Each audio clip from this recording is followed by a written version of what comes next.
एक नन्ही बच्ची जब पैदा हुई तो वह 80 साल की बूढ़ी औरत जैसी दिखती थी। अपनी इसी अगलीनेस के कारण उसके परिवार ने उसे बंदरगाह पर छोड़ दिया। किस्मत से एक दयालु माँ वहाँ से गुजरी और उसने उसे अपना लिया, जिससे उसकी जान बच गई।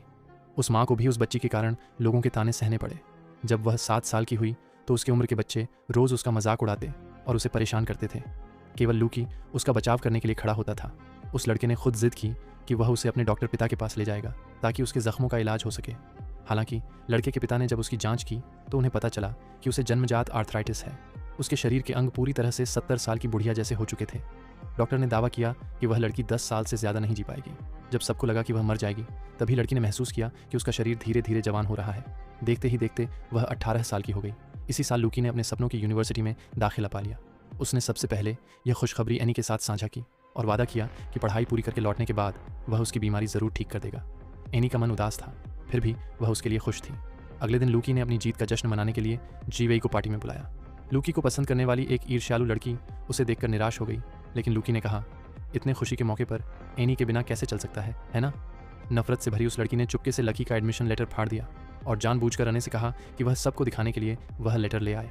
अने ने बिना कुछ सोचे वह बॉक्स उठा लिया, लेकिन जैसे ही जिंघे ने उसे खोला, अंदर लेटर के टुकड़े पड़े थे। सब ने तुरंत एने पर आरोप लगाना शुरू कर दिया। सब उसे बोलने लगे, ये तुमने किया है, तुमने ही इसे फाड़ा है।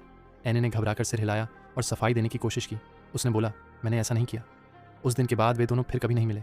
अपनी बेटी को दिन रात रोते देख माँ ने चुपचाप उसके लिए सामान और अपनी सारी जमा पूंजी इकट्ठा की। उन्होंने उसे वेस्ट जाकर नई शुरुआत करने की सलाह दी।